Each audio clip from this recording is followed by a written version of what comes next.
윤희 엄마 나왔어. 응, 또 누워있네. 아이고 어떡하지. 아이고 참.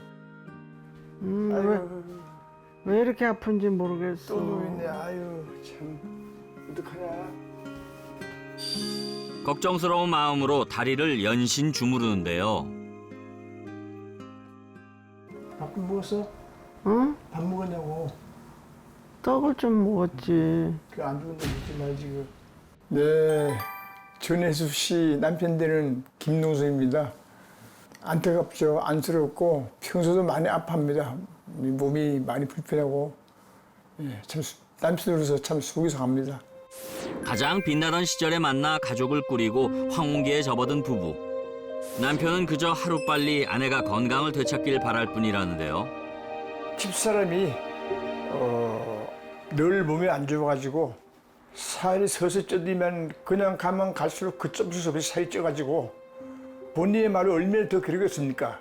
살찌는 게. 저희 집사람이 좀 살 좀 빠지고 몸도 좀 건강해지고 같이 손잡고 산에 좀 가보고 또 맛있는 음식도 사 먹고 다니고 그것이 제 제일 소원입니다.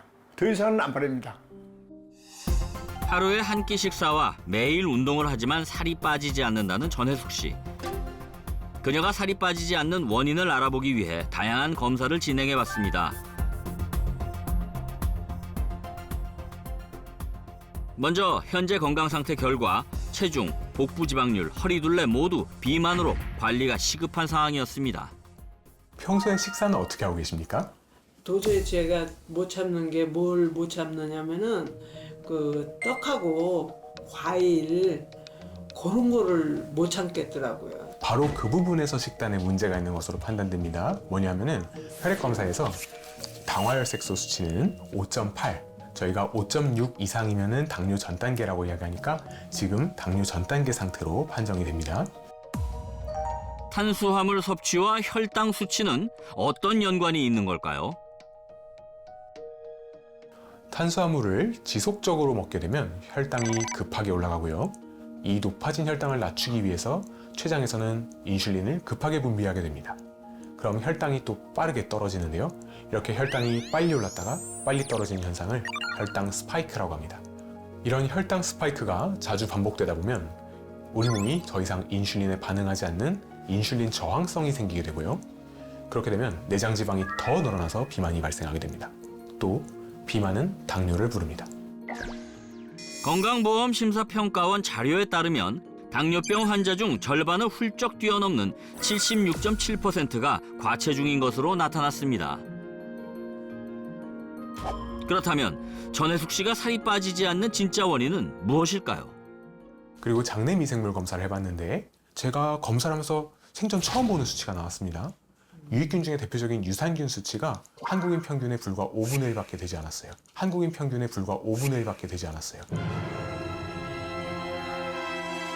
전혜숙 씨의 장내 미생물 검사 결과 장내 유익균은 10%인데 비해 유해균은 51%로 나타났는데요.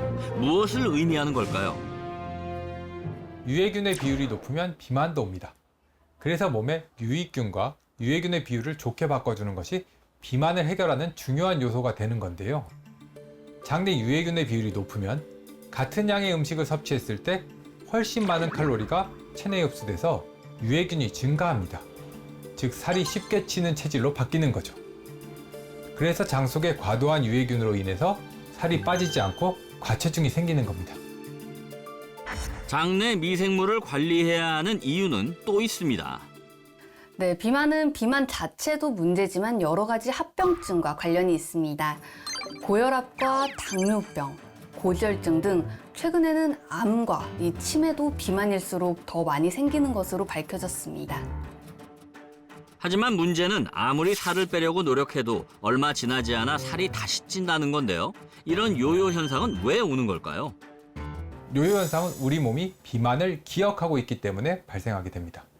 실제로 요요 현상의 발생 원인인 장내 세균은 다이어트 이전의 체형을 기억하고 있다는 연구 결과가 있습니다. 반복되는 요요에 지친 분들이 장내 세균에 주목할 필요가 있는데요. 그건 바로 퍼미큐테스라는 세균인데요. 퍼미큐테스는 지방을 과다하게 생성하게 만들어 비만을 유도합니다.